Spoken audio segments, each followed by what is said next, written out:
இந்த படத்தோட ஓப்பனிங்ல ஒரு வாய்ஸ் ஓவர் ஒன்று போயிட்டு இருக்கு. அதாவது கிட்டத்தட்ட 1000 வருஷத்துக்கு முன்னாடி ஸ்வர்க்கமும் பூமியும் கேயாஸ் அப்படிங்கிற ஒரு முத்துக்கு பிறப்பு கொடுத்துச்சு. மூவுலகத்தோட அமைதிக்காக பிறப்பெடுத்த அந்த முத்து ஆரம்பத்துல இருந்தே தன்னோட சக்தியை பெருக்கிக்க ஆரம்பிச்சது. சூரியன் கிட்ட இருந்து நெருப்பையும் சந்திரன் கிட்ட இருந்து குளிரையும் உள்வாங்கிச்சு. அசுர சக்தியும் தெய்வீக சக்தியும் கொண்ட அந்த முத்து காலப்போக்கில் சுயமா சிந்திக்க ஆரம்பிச்சதால தன்னோட பேராசையால ஒரு நாள் சூரியனையே முழுசா விழுங்க பார்த்துச்சு. இதை பார்த்துட்டு இருந்த ஸ்வர்க்கத்தோட சுப்ரீம் லார்ட் இது இப்படியே விட்டா மூவுலகத்தையும் அழிச்சிடும் அப்படின்ட்டு அதை கட்டுப்படுத்துறதுக்காக தன்னோட 2 சீடர்கள் அனுப்பினாரு. அதுல ஒருத்தன் தலுக்கு முழுக்குன்ட்டு பன்னிக்கும் இவனுக்கும் வித்தியாசம் தெரியாத மாதிரி ஒருத்தன் இருக்கான் இல்லையா, இவன் தான் தை. இவனை நாம தலுக்கன்ட்டு கூப்பிடுவோம். இன்னொருத்தன் ஷென்னு, இவன் தான் இந்த படத்தோட வில்லன். எடுத்த உடனே ஷென்னும் இந்த அழிவின் முத்தை நான் பாத்துக்கிறேன், யாராலையும் இதை என் கிட்ட இருந்து காப்பாற்ற முடியாது அப்படின்ட்டு அவன் பேசிக்கிட்டு இருக்க, குறுக்க தலுக்க வந்து யோ குழந்தைய பயமுறுத்தாதையா, இதை நான் எப்படி டீல் பண்றேன்ட்டு மட்டும் பாரு, செல்லக்குட்டி சமத்து பிள்ளையா என் கூட வந்துட்டு பார்க்கலாம் அப்படின்ட்டு இவன் பேசிக்கிட்டு இருக்க, அது பொசுக்குன்ட்டு ஒரு அரக்கனா மாதிரி அவன் கண்ணத்திலே பச்சுன்ட்டு ஒரு குத்து குத்துது. அவ்வளவுதான், அடிச்சு அடிக்கு எந்த மூளைக்கு போனா அப்படின்னு தெரியல. ஷென்னு அவனோட மின்னல் வாளால அந்த கேஎஸ் முத்தை அட்டாக் பண்றான். பட் அதால சக்தியை உள்வாங்க முடியும் போல அவனோட மின்னல் சக்தியை உள்வாங்கி திரும்ப அவனையே அட்டாக் பண்ணுது. ஆக்சுவலி இவங்க 2 பேருமே இம்மார்டல்ஸ், அதாவது அழிவே இல்லாதவங்க. திரும்ப வந்த தலுக்கணும் அந்த கேஎஸ் முத்தோட 2 கையையும் கட்டி போட்டுறான். வாயை வச்சுக்கிட்டு சும்மா இல்லாம முடிஞ்சா இப்ப என்ன அடி பார்க்கலாம்னு சொல்லிட்டு இவன் வீரவசனம் பேசிக்கிட்டு இருக்க, பொசுகிட்டது 4 கைகளை கொண்டு வந்து இவனை சர மாதிரி அட்டாக் பண்ணுது. இது எல்லாத்தையும் மேல இருந்து சுப்ரீம் லார்ட் பாத்துக்கிட்டே இருந்திருப்பாரு. இந்த முட்டாளங்களை அனுப்புனதுக்கு பதிலா நானே இதை ஹேண்டில் பண்ணிருக்கலாம் அப்படின்னு சொல்லிட்டு தெய்வீக கடாய் மூலமா அந்த கேயாஸ் முத்தை சிறப்பிடிச்சு அதுக்குள்ள இருக்கிற சக்தியை 2 பாகமா பிரிச்சு எடுத்தாரு. அதுல ஒண்ணு அரக்க சக்தி, இன்னொன்னு தெய்வீக சக்தி. இதுல இந்த அரக்க சக்தி கொண்ட முத்து ரொம்ப ரொம்ப ஆபத்தானது அப்படின்றதுனால 3 வருஷத்துக்கு பிறகு தெய்வீக மின்னலால அழியிற மாதிரி நான் ஒரு சாபத்தை கொடுக்குறேன் அப்படின்ட்டு சொல்லி இந்த 2 முத்தையும் ஒரு தாமரை பெட்டகத்துக்குள்ள அடைகிறாரு. அண்ட் அப்படியே சொல்ல மறந்துட்டேன், சென்டாங் நகரத்தை சேர்ந்த தளபதி லீஜிங் அரக்கர்களை எதிர்த்து போராடி நமக்கு பக்கபலமா இருந்தாரு. அதனால இந்த தெய்வீக சக்தி கொண்ட முத்தை அவருக்கு பிறக்க போற 3வது குழந்தைக்கு கொடுத்துற சொல்லி இந்த பொறுப்பை தலுக்கன் கிட்ட கொடுக்குறாரு. நியாயப்படி பார்த்தா இந்த பொறுப்பை ஷென் கிட்ட தான் கொடுத்துருக்கணும், ஏன்னா அவன் தான் தலுக்கனை விட சீனியர். பட் என்ன காரணம் அப்படின்ட்டு தெரியல, சுப்ரீம் லார்ட் ஷென் கிட்ட கொடுக்காம இந்த பொறுப்பை தலுக்கன் கிட்ட கொடுத்ததால ஷென்னுக்கு பயங்கரமா கோபம் வருது. அண்ட் சுப்ரீம் லார்டும் அந்த இடத்த விட்டு போகிறதுக்கு முன்னாடி நல்ல சக்தி மூலமா பிறக்கிற அந்த குழந்தைக்கு நேஷான்னு பேர் வைங்கன்னு சொல்லிட்டு அவர் மறைஞ்சு போக அப்படியே அந்த படத்தோட டைட்டில் போட்டு ஆரம்பிக்கிறாங்க. கட் பண்ணா நம்ம தலுக்கனும் பறக்கிற பண்ணி மூலமா சென்டாங் நகரத்தை நோக்கி போய்கிட்டு இருப்பான். அதே சமயம் இந்த பக்கம் தளபதி லீயும் லேடி என்னையும் காட்டுறாங்க. வரும்போதே பாருங்க நல்லா கறி அடிச்சு நூத்திட்டு வராங்க இல்லையா. ஆக்சுவலி இந்த அம்மா கடந்த 3 வருஷமா பிரெக்னெண்டா இருக்கிறாங்க. பட் இன்னும் அவங்களுக்கு குழந்தை பிறக்காமலே இருக்கு. அதனால தளபதி லீயும் கடவுளை வழிபடலாம் அப்படின்ட்டு கூட்டிட்டு வந்திருப்பாரு. பட் அவங்க செம கோவத்துல இருக்கிறாங்க. வழிபட்டா மட்டும் 3 வருஷமா பிறக்காத குழந்தை இப்போ பிறந்துருமா என்ன? இப்படி அவங்க பேசிட்டு இருக்கும்போது அந்த இடத்துல கூரையை பிச்சுக்கிட்டு அந்த இடத்துல நம்ம தலுக்கு வந்து விழுறான். நான் தான் தலுக்கு, சுப்ரீம் லார்ட் என்ன அனுப்புனாரு அப்படின்ட்டு இவன் சொல்லி முடிக்கிறதுக்குள்ள பொத்துன்னு அவன் தலையில ஒரு கல்லு வந்து விழுது. கட் பண்ணா இப்ப அடுத்த சீன்ல ஊர் மக்கள் எல்லாருமே தளபதி வீட்டுக்கு முன்னாடி ஒண்ணு கூடி இருக்காங்க. என்னன்னு பார்த்தா 3 வருஷமா பிரெக்னெண்டா இருந்த லேடி இன்னைக்கு இப்ப பிரசவ வலி வந்திருக்குது. அதனால ஊர் மக்கள் எல்லாருமே நல விசாரிச்சுட்டு இருப்பாங்க. அப்ப அந்த இடத்துல தான் அந்த வெள்ளப்பயலும் இருக்கிறான். யாருக்கும் தெரியாம 2 மந்திர காகிதங்கள் அனுப்பி விடுறான். அதே சமயம் இந்த பக்கம் லேடி இன்னும் பிரசவ வலியால துடிச்சிட்டு இருக்கிறாங்க. இங்க நம்ம தலுக்கணும் லேடி என்னோட வயித்துல அந்த நல்ல சக்தி முத்தை கொண்டு சேர்க்கணும் அப்படின்றதுக்காக அதுக்கான சரியான நேரத்துக்காக காத்துக்கிட்டு இருக்கான். அப்ப அந்த இடத்துக்கு ஒரு சொட்டத்தலையம் வரான். வந்தவன் இது எங்களோட ஒரு சின்ன அன்பளிப்பு அப்படின்னு சொல்லிட்டு ஒரு மது குவளைய வச்சுட்டு போறான். டே நான் ஒரு முக்கியமான சொல்லியா இருக்கேன், இதை எடுத்துட்டு போடா அப்படின்ட்டு இவன் எவ்வளவு சொல்லியும் அந்த சொட்ட பயப்புல அது எதையும் கேட்காம அந்த இடத்த விட்டு போயிடுறான். தலுக்க என்னதான் வேணான்னு சொன்னாலும் அவனால அந்த சரக்கு அடிக்காம இருக்க முடியல. சரி ஒரு கல் படிச்சா ஆபத்துக்கு பாவம் இல்லைன்னு சொல்லிட்டு ஒரு கல் படிக்கிறேன்ட்டு சொன்னவன் மொத்தத்தையும் குடிச்சுட்டு மட்டையாயிட்டான். அப்ப அந்த இடத்துக்கு மறுபடியும் அந்த சொட்டத்தலையம் வரான். இவ்வளவு சீக்கிரம் நீ ஏமாறுன்ட்டு நான் எதிர்பார்க்கல அப்படின்னு சொல்லிட்டு அந்த மந்திர தாமரை பெட்டகத்துக்கிட்ட போறான். அப்பதான் நமக்கு தெரிய வருது இவன் வெள்ளனோட கட்டுப்பாட்டுக்குள்ள இருக்கிறான் போல.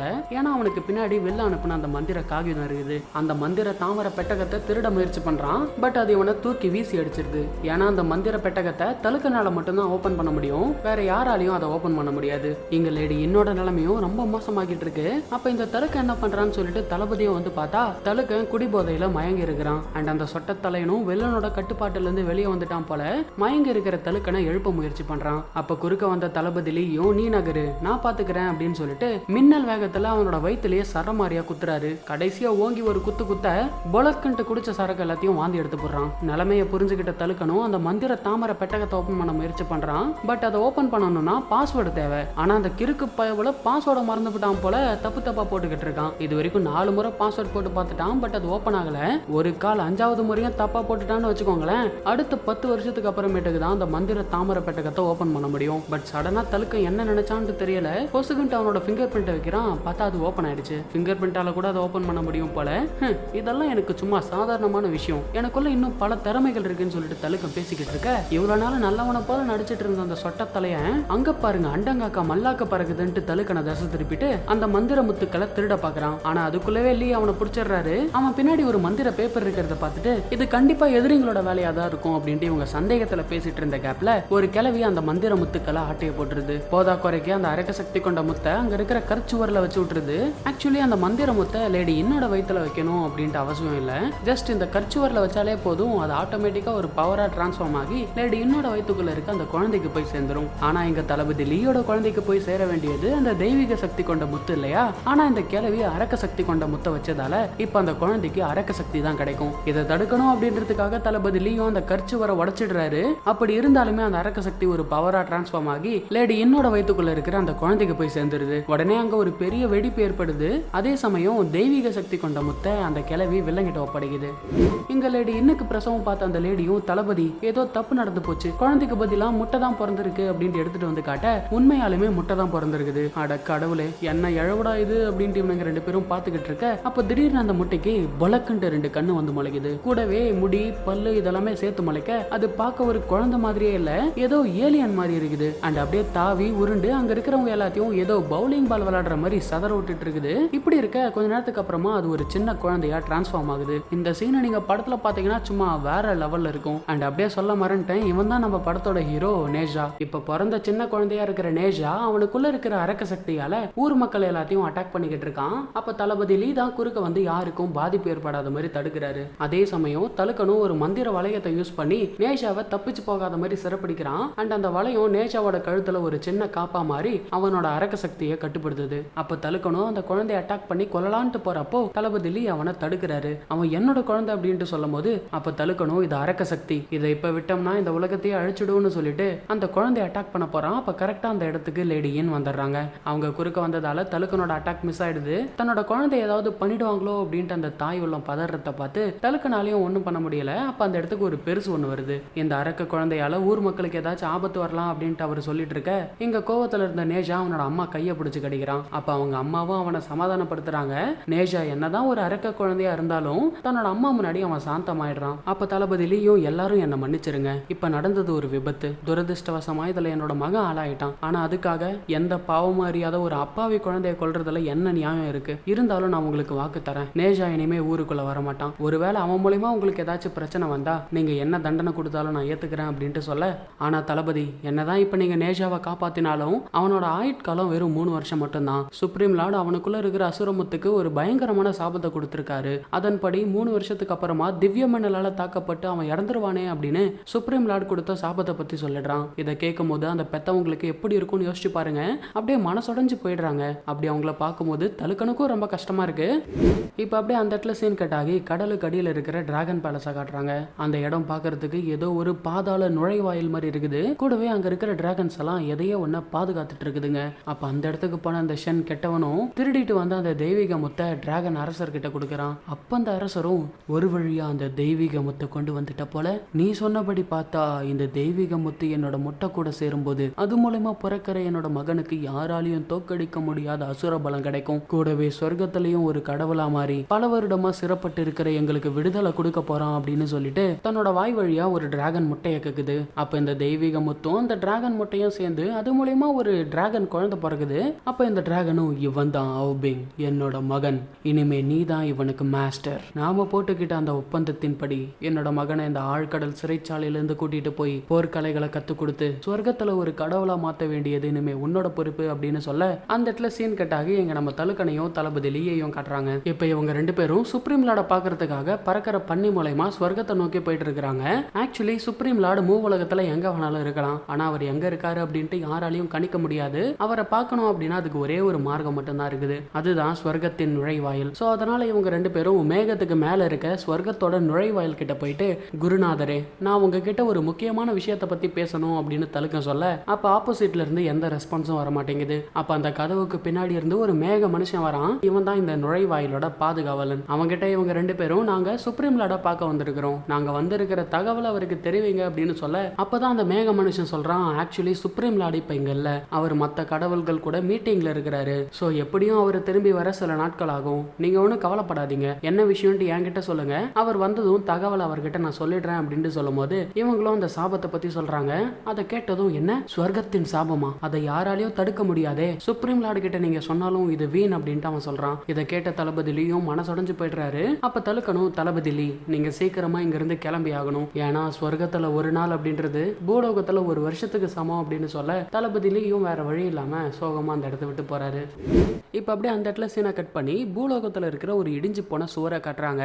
ஆக்சுவலி இதை பண்ணது வேற யாரும் இல்லைங்க, நம்ம தலைவன் நேஷா தான். நேஷாக்கு இப்போ 1 வயசு ஆகுது. இவன் மற்ற குழந்தைங்களை விட ரொம்ப சீக்கிரமாவே வளர்ந்துட்டான். ஒரு கூரை மேல உட்காந்து சென்டாங் நகரத்தை வேடிக்கை பார்த்துக்கிட்டு இருப்பான். ஆக்சுவலி நேஷாவால தளபதியோட அரண்மனையை விட்டு வெளியில எங்கேயும் போக முடியாது. அவனை ஒரு ஷீல்டை போட்டு பாதுகாக்கிறாங்க. அதாவது நேஷாவை பாதுகாக்கலங்க, நேஷா கிட்ட இருந்து அந்த ஊர் மக்களை பாதுகாத்துட்டு இருக்காங்க. ஏன்னா பயபுல பண்ற சேட்டை அப்படி. அப்ப அந்த இடத்துக்கு நேஷாவோட அம்மா வராங்க.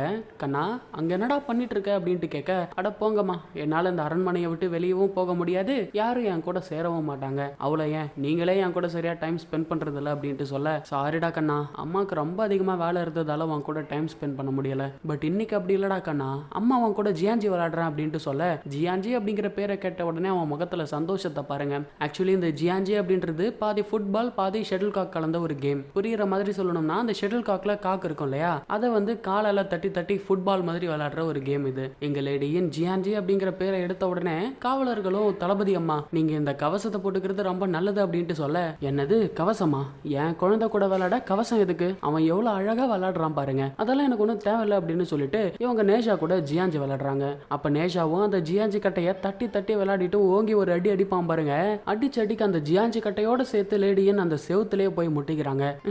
நீங்க சொன்னது சரிதான், அந்த கவசத்தை கொண்டு வாங்க, கூடவே நீங்களும் ஆட்டத்துல சேர்ந்துக்கோங்க அப்படின்னு சொல்ல, அம்மா நான் உங்களை ஏதாச்சும் காயப்படுத்திட்டேனா அப்படின்ட்டு நேஷா கேட்கறான். அதுக்கு அவங்க அம்மாவும் அப்படியெல்லாம் இல்லடா கண்ணா, நாம விளையாடலாம் அப்படின்ட்டு சொல்ல, அடுத்தடுத்து நேஷா அடிக்கிற அடிக்கு அந்த செவுரெல்லாம் கிராக் விட்டுக்கிட்டு இருக்குது. நேஷாவோட அம்மாவும் என்னோட குழந்தை இவ்வளவு சந்தோஷமா விளையாடி ரொம்ப நாள் ஆகுது, அவனுக்காக என்ன வழியா இருந்தாலும் நான் தாங்கிப்பேன் அப்படின்னு சொல்லி விளையாடுறாங்க. அண்ட் இந்த இடத்துல உங்ககிட்ட ஒரு முக்கியமான விஷயத்த சொல்லணும். அது என்ன அப்படின்னா, நேஷாவோட அப்பா அம்மா 2 பேரும் இருக்காங்க இல்லையா, இவங்க 2 பேரும் புனித நட்சத்திரம் பெற்றவங்க. புனித நட்சத்திரம் பெற்றவங்க அப்படின்னா ஒன்றும் இல்லைங்க, இவங்களுக்கு சூப்பர் பவர்ஸ் இதெல்லாமே இருக்கும். பட் கூட இருக்கிற காவலர்கள் அப்படி இல்லை, அவங்க சாதாரணமான மனுஷங்க. அவங்க முகத்துல இருக்கிற காயத்தை பார்த்தாலே உங்களுக்கு தெரியும்னு நினைக்கிறேன். இப்படி இவங்க விளையாடிட்டு இருக்கும்போது அங்க ஒரு காவலர் வந்து ஒரு தகவலை சொல்றான். தளபதி அம்மா ஊருக்குள்ள ஒரு அரக்கம் பூந்துட்டான், கண்டிப்பா நீங்க வந்தாகணும் அப்படின்னு சொல்ல, இதை பார்த்த நேஷா ரொம்ப கோவப்படுறான். அப்ப அவங்க அம்மாவும் சாரிடா கண்ணா, அடுத்த முறை அம்மாவும் கூட நிறைய டைம் ஸ்பெண்ட் பண்றேன் அப்படின்னு சொல்ல, இதையே தான் பலமுறை சொல்லி என்னை ஏமாத்துறீங்க அப்படின்னு சொல்லிட்டு கோச்சுக்கிட்டு மறுபடியும் அந்த கூரை மேல போய் உக்காந்துக்கிறான். இந்த இடத்துல நேஷாவையும் நம்மளால குத்தம் சொல்ல முடியாது,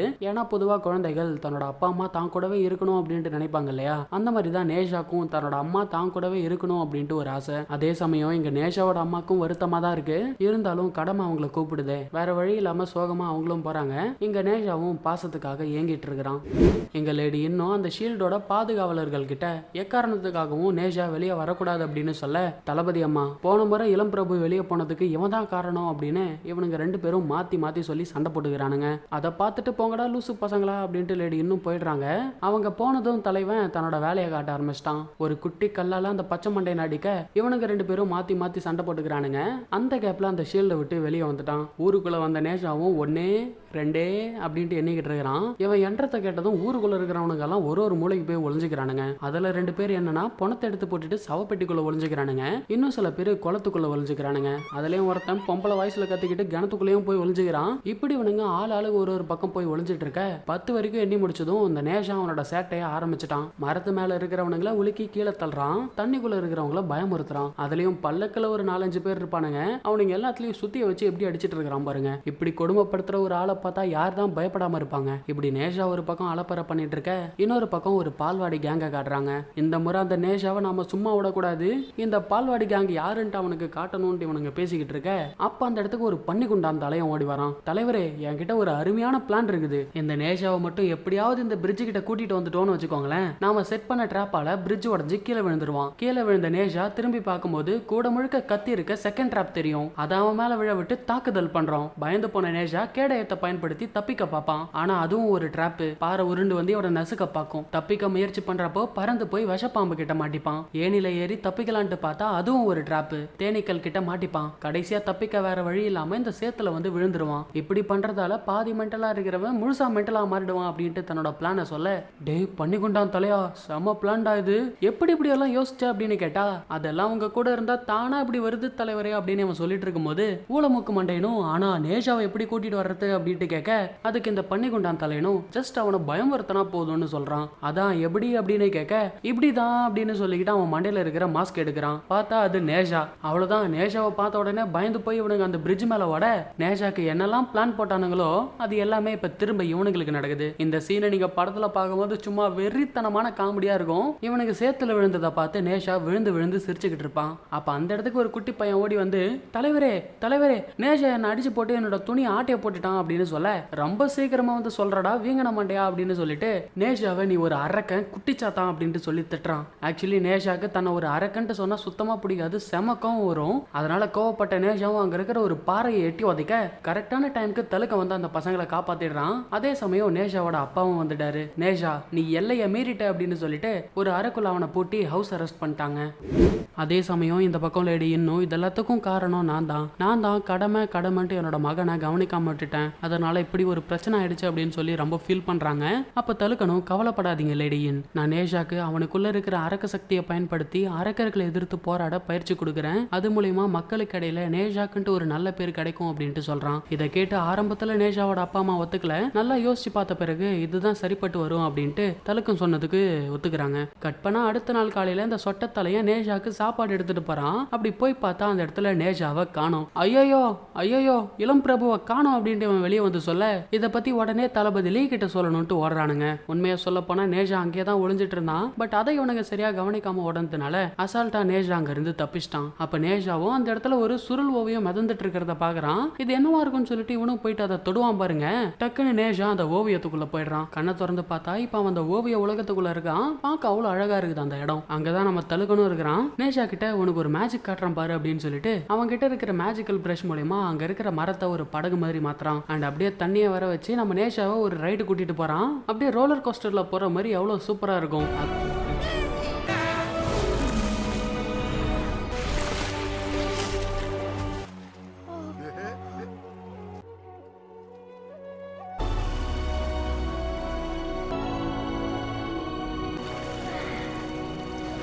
அதுலயும் ஒரு சீன்ல தாமரை மேலாம் உட்காந்து போயிட்டு இருப்பாங்க.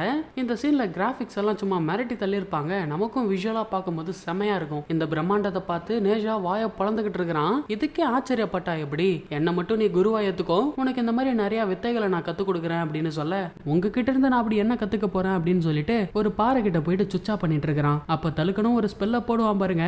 பொசுக்கிட்டு அங்க ஒரு கத்திரிக்கோல் வந்துருது. ஐயோ கத்திரி அப்படின்ட்டு எகிரிக்கிட்டு வர, இதை பாரு அப்படின்னு சொல்லிட்டு அங்க இருக்க செடியை மாமிசமா மாத்துறான். இந்த மந்திரத்தை உனக்கு கத்துக்கணுமா அப்படின்ட்டு கேட்க, கத்துக்கிறேன் அதுக்கு முன்னாடி இந்த மாமிசத்தை சாப்பிடுறேன் அப்படின்னு சொல்லிட்டு அதை ஒரு கடிப்பான் பாருங்க. அது மறுபடியும் செடியா மாறிடுது. அப்ப தலுக்கணும், எங்க பார், நான் உனக்கு மந்திரங்களை கத்து கொடுக்குறேன், ஆனா அதுக்கு முன்னாடி நீ சில அடிப்படைகளை கத்துக்கணும் அப்படின்னு சொல்லிட்டு அவனோட காதல போயிட்டு குசு குசுன்ட்டு என்னமோ சொல்லிட்டு இருக்கிறான். அப்ப நேஷாவும் அவ்வளவுதானா, இது எனக்கு சப்பா மேட்டர்ன்னு சொல்லிட்டு அந்த மந்திரத்தை பிராக்டிஸ் பண்ணிக்கிட்டு இருக்கிறான். அப்ப தலுக்கணும், பண்ணு எனக்கு இதை கத்துக்கவே 6 மாசம் ஆச்சு, நீ எப்ப பண்ணி முடிக்கிறேன்ட்டு பாக்கலாம்னு சொல்லிட்டு இவன் போய் பாறை மேல படுத்து தூங்குறான். இப்படியே டைம் கடந்து போக கொஞ்ச நேரத்துக்கு அப்புறமா லேடியின் அந்த சுருள் உலகத்துக்கு வராங்க. தலுக்கனை எழுப்பி நான் நேஷாவை பார்க்க வந்திருக்கேன் அப்படின்னு சொல்ல, அவன் எங்க தானே இருந்தான் அப்படின்ட்டு சுத்தியும் முத்தியும் பார்த்தா அந்த இடத்துல நேஷாவை காணோம். அவன் எங்க போயிட்டான்னு சொல்லிட்டு இவங்களும் தேடி பார்க்கும்போது அங்க இருக்கிற ஆத்துல மிதந்துட்டு இருக்கிறான். டே பையா டே உனக்கு என்னடா ஆச்சுன்னு சொல்லிட்டு தலுக்கனும் போயிட்டு அவனை தூக்கிட்டு வரான். பார்த்தா நேஷாவோட கால்ல ஒரு கல்லு கட்டி இருக்குது. அதை பார்த்துட்டு அம்மா தாயே நான் எதுவும் பண்ணலாமா அப்படின்ட்டு இவன் சொல்லிக்கிட்டு இருக்க,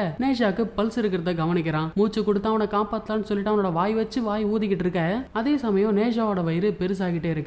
ஒரு கட்டத்துக்கு மேல வெடிச்சு செதறி அங்க நேஷாக்கு பதிலா ஒரு விஷ தவளை தான் இருக்குது. அந்த தவளையோட விஷத்தால ஆல்ரெடி வீங்கி போனவ மாதிரி இருக்கிறவன் இன்னும் வீங்கி போயிடுறான். அதை பார்த்து நேஷாவோட அம்மா பயங்கரமா விழுந்து சிரிக்கிறாங்க. பார்த்தா அது நேஷா. தலுக்கனுக்கும் இவன் இவ்வளவு சீக்கிரமா அந்த மந்திரத்தை கத்துக்கிட்டத பார்த்து ஆச்சரியமா இருக்குது. அப்ப நேஷாவும் எனக்கு இன்னும் நிறைய மந்திரங்களை கத்து கொடுங்க அப்படின்னு சொல்ல, கண்டிப்பா நான் கத்து கொடுக்குறேன், பட் அதுக்கு முன்னாடி என்ன நான் குணப்படுத்திக்கணும் அப்படின்னு சொல்லிட்டு அந்த தவளை விஷயத்துக்கான மாத்து மருந்து எடுக்கலான்ட்டு பாக்குறான். பட் அவன் உடம்பெல்லாம் வீங்கி போனதால அவனால எடுக்க முடியல. அதனால நேஷா கிட்ட அந்த மாத்து மருந்து என்னோட பேண்ட்டுக்குள்ளதான் இருக்கு, அதை கொஞ்சம் எடுத்துதா அப்படின்ட்டு உதவி கேட்க இவன் அந்த மாத்து மருந்து எடுக்கிறானோ இல்லையோ ஏதேதோ பொருள் எடுத்து இது என்ன அப்படின்ட்டு கேட்டுக்கிட்டு இருக்கிறான். அப்ப அவன் கையில ஒரு ஈட்டி ஒண்ணு தென்படுது. இது என்னவா இருக்குன்னு சொல்லிட்டு அவன் எடுத்து பார்த்துட்டு இருக்கும்போது தம்பி அதுல இருக்கிற பட்டனை மட்டும் அமைக்கிடாதடா அப்படின்ட்டு சொல்லி வாயா மூடல பொசுக்கிட்டு அந்த பட்டனை அமைக்கப்பட்டான். அவனோட பேண்ட்டுக்குள்ள நெருப்பு பீச்சடிக்குது. ஐயோ கர்த்தரே இந்த மானிடனை காப்பாத்துங்க அப்படின்னு சொல்லிட்டு உருண்டுகிட்டு இருக்கிறான். அப்ப கரெக்டா அந்த இடத்துக்கு லேடி இன்னும் தளபதி லீயும் வந்துடுறாங்க.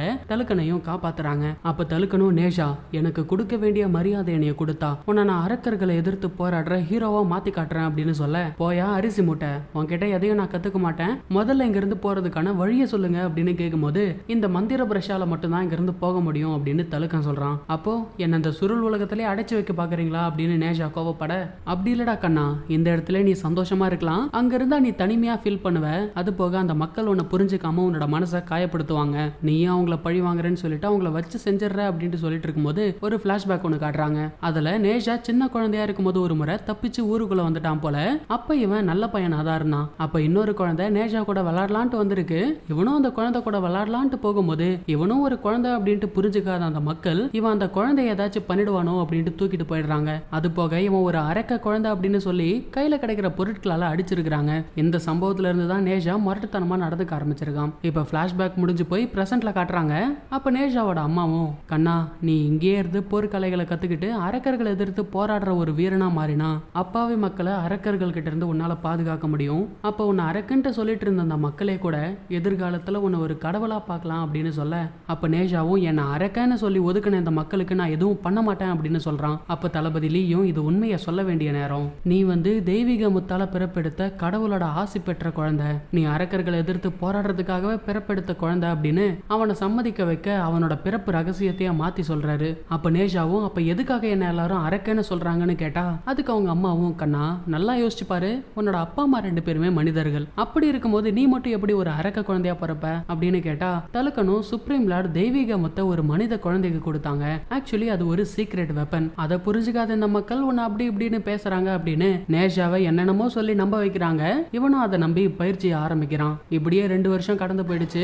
நேஷாவும் போர்க்கலைகளை கத்துக்கிட்டு ஊருக்குள்ள இருக்கிற அரக்கர்களை அட்டாக் பண்ணிக்கிட்டு இருக்கான். என்னடா இவனை நம்பி ஊருக்குள்ள விட்டாங்களா அப்படின்னு கேட்டீங்கன்னா இது அந்த சுருள் உலகத்துல இவனுக்கு வச்சிருக்கிற ஒரு பரீட்சை. அப்ப தலுக்கனோட பண்ணியும் ஒரு தும்பல் போட நேஷாக்கு வச்ச அந்த பரீட்சை ஒரு வீடியோ மாதிரி பிளே ஆகுது. தலுக்கனும் அந்த பண்ணியோட மூக்க பிடிச்சி திருகி நேஷாவோட டெஸ்ட்டை ரீவைண்ட் பண்ணி பார்க்கறான். ஆக்சுவலி அந்த பண்ணியால ஒரு கேமரா போல ரெக்கார்டெல்லாம் பண்ண முடியும் போல. அண்ட் இவங்க ரீவைண்ட் பண்ணி பார்க்கும்போது இந்த பயபல அரக்கர்கள் அட்டாக் பண்றதோட சேர்த்து அப்பாவி பொதுமக்களையும் அட்டாக் பண்ணிக்கிட்டு இருக்கிறான். இதை பத்தி நேஷா கிட்ட கேட்கும்போது இது ஜஸ்ட் வெறும் ஒரு இல்யூஷன் மட்டும் தானே, அதான் அவங்களையும் சேர்த்து அட்டாக் பண்ண அப்படின்னு சொல்றான். அப்ப தளபதியிலையும் இந்த இல்யூஷன்லயே உன்னால மக்களை பாதுகாக்க முடியல, அப்படி இருக்க உண்மையான உலகத்துல நீ கரெக்டா நடந்து பண்ணிட்டு என்ன நிச்சயம் அப்படின்னு தளபதி கோவப்பட்டு பேசுறாரு. அண்ட் தலுக்கங்கிட்டையும் அவன் கிட்ட இருக்கிற ஈட்டியையும் அந்த சிகப்பு துணியையும் வாங்கிடுங்க, எப்ப அவனோட தப்ப உணர்றானோ அப்பதான் அவனுக்கு இதெல்லாம் கிடைக்கும் அப்படின்னு சொல்ல அப்ப நேஷாவும் நானே இதை கொடுத்துறேன் அப்படின்னு சொல்லிட்டு அவன் கிட்ட இருக்கிற ஈட்டியையும் அந்த சிகப்பு துணியையும் தலுக்கனோட பேண்ட்டுக்குள்ள வைக்க போற மாதிரி போயிட்டு நைஸா அந்த மந்திர பிரஷன் ஆட்டையை போட்டுட்டு இவங்களுக்கு டிமிக்கி கொடுத்துட்டு உண்மையான உலகத்துக்கு வந்துடுறான். அதே சமயம் இந்த பக்கம் கிராமத்துக்குள்ள ஒரு வாட்டர் மான்ஸ்டர் நுழையிற மாதிரி காட்டுறாங்க. ஊருக்குள்ள ஒரு நாயை சாப்பிட முயற்சி பண்ணிட்டு இருக்கு. அப்ப அந்த இடத்துக்கு வந்த நேஷா டேய் அரக்கனே அந்த நாயை விட்டுடு அப்படின்னு சொல்ல அந்த மான்ஸ்டர் இவன் ஒரு சாதாரண பொடி பையன்ட்டு நினைச்சுக்கிட்டு இந்த நாயை விட நீ ருசியா இருப்ப போல அப்படின்ட்டு அவன் பேசிட்டு இருக்கும்போது குறுக்க பூந்த நேஷா அதை செம அடி அடிச்சு போட்டுறான். மாரியாத்தா செல்லியாத்தா இது குழந்தையால குட்டிச்சாத்தானா அப்படின்னு இவனை பார்த்து அந்த மான்ஸ்டர் பயந்து தெரிச்சு ஓடுது. நேஷாவும் அதை விடாம பின்னாடியா துரத்தி போயிட்டு இருக்கிறான். சொல்ல போனா அதை துரத்துன்ற பேர்ல ஊரையே நாஸ்தி ஆகிட்டு இருக்கான். ஒரு கட்டத்துல அந்த வாட்டர் மான்ஸ்டர் பானைக்குள்ள இருக்க தண்ணியில ஒளிஞ்சுக்குது. அதே சமயம் இந்த சத்தத்தை கேட்டு ஊர் மக்கள் எல்லாம் வந்துட்டாங்க. அப்ப இவனும் இங்க ஒரு மான்ஸ்டர் இருக்கு அப்படின்னு சொல்லிட்டு நெருப்பு சக்தியை பயன்படுத்தி அந்த மான்ஸ்டரை கண்டுபிடிக்க முயற்சி பண்றான். ஆனா ஊர் மக்கள் இதை பார்த்து பயந்து ஓடிடுறாங்க. அந்த கேப்ல இந்த வாட்டர் மான்ஸ்டர் தப்பிச்சு ஓடிடுச்சு. இவனும் பின்னாடியே துரத்திட்டு போயிட்டு இருக்கும்போது அந்த வாட்டர் மான்ஸ்டர் ஒரு சின்ன குழந்தைய கடத்திட்டு போயிடுது. அந்த குழந்தையோட அண்ணங்காரனும் கடத்திட்டு போன அந்த வாட்டர் மான்ஸ்டரை பார்க்காம பின்னாடி வந்த நேஷா தான் கடத்திட்டு போறான் அப்படின்னு கத்திட்டு ஓடுறான். அதே சமயம் அந்த வாட்டர் மான்ஸ்டர் கிட்ட அந்த குழந்தை இருக்கிறதால நேஷாவாலே அவனோட பவரை யூஸ் பண்ண முடியல. அப்ப அந்த மான்ஸ்டரும் நேஷாக்கு பழுப்பு காட்டிட்டு கடலுக்குள்ள குதிக்க முயற்சி பண்றப்போ சடனா அந்த இடம் எல்லாம் ஃப்ரீஸ் ஆகிடுது. அப்ப அந்த இடத்துக்கு ஒரு முக்காடு போட்டவன் வரான். அந்த மான்ஸ்டரை கனப்பொழுதுல அட்டாக் பண்ணி அந்த குழந்தையையும் காப்பாத்திடுறான். அதை பார்த்து பரமப்பட்ட நேஷாவும் அந்த மான்ஸ்டரை நான் தான் பார்த்தேன், நீ எப்படி அட்டாக் பண்ணலாம்னு சொல்லிட்டு அந்த குழந்தைய பிடுங்கி மறுபடியும் அந்த மான்ஸ்டர் கிட்ட கொடுத்துட்டு அவனை கவனிச்சுட்டு உன்கிட்ட வரேன்னு சொல்லிட்டு இவன் போய் அந்த முக்காடு போட்டவன் கிட்ட சண்டை போடுறான். இவனுக்கு 2 பேரும் பயங்கரமா அடிச்சுக்கிறானுங்க. அதுலயும் ஒரு கட்டத்துல நேஷா அவனோட முக்காடை எடுத்து விட்டுறான். பார்த்தா அவனுக்கு 2 கொம்பு இருக்குது. அதை பார்த்து நேஜா சிரிச்சிட்டு இருக்கும்போது அந்த மான்ஸ்டர் இவனுங்களை நோக்கி பபிள்ஸ் அனுப்புது. அதை தொட்ட அடுத்த நிமிஷமே நேஜாவோட கை கல்லா மாறிடுது. ஆக்சுவலி அந்த பபிளை யார் தொட்டாலும் சிலையா மாறிடுவாங்க. இந்த கேப்பை பயன்படுத்திக்கிட்டு அந்த மான்ஸ்டரும் அந்த குழந்தைய முழுங்கிருச்சு. உடனே அந்த முக்காடு போட்டவனும் அந்த பபிள்ஸ் எதுவும் மேல படாம அதை தாண்டி வந்து அந்த மான்ஸ்டரோட வயிற்றுலயே ஒரு குத்துன குத்துக்கு அந்த மான்ஸ்டர் குழந்தைய கக்கிருச்சு. பட் அந்த குழந்தை அந்த மான்ஸ்டரோட வயிற்றுக்குள்ள இருந்ததால அதோட எச்சில் பட்டு இவங்க 2 பேருமே சிலையா மாறிட்டாங்க. அப்ப அந்த மான்ஸ்டரும் அந்த முக்காடு போட்டவனை கொல்லலான்ட்டு போகும்போது குறுக்க நேஜா வந்து காப்பாத்துறான். அண்ட் அந்த மான்ஸ்டரையும் அட்டாக் பண்ண முயற்சி பண்றப்போ அது இவனை சிலையா மாத்த பபிள்ஸா கக்கிட்டு இருக்குது. அப்ப ஆல்ரெடி சிலையா மாறினா அந்த முக்காடு போட்டவனை ஒரு கேடயமா பயன்படுத்தி பபிள்ஸ் எல்லாத்தையும் உடைச்சு தள்ளிட்டு அந்த சிலையை வச்சு அந்த மான்ஸ்டரை புரட்டி எடுக்கிறான். தோல்வியை ஒத்துக்கிட்ட அந்த மான்ஸ்டரும் மாத்து மருந்து கொடுக்குறேன் அப்படின்னு சொல்லிட்டு அதோட மூக்குல இருந்து சளியை சிந்தி கொடுக்குது. அதை வாங்கி நேஜாவும் குடிக்க அவனோட கை சரியாயிடுச்சு. அப்ப நேஜாவும் அவனோட வாயெல்லாம் கல்லா மாறி இருக்கே, அவனுக்கு எப்படி இந்த மருந்து கொடுக்கன்னு கேட்க அப்ப அந்த மான்ஸ்டர் அதை தடவுனா போதும்னு சொல்லும் பாருங்க. இவன் மூஞ்சி அஷ்டகோணலா மாறுது. இதை ஏன்டா என்கிட்ட முன்னாடியே சொல்லன்னு கேட்டா நீ கேட்கவே இல்லைன்னு சொல்லுது.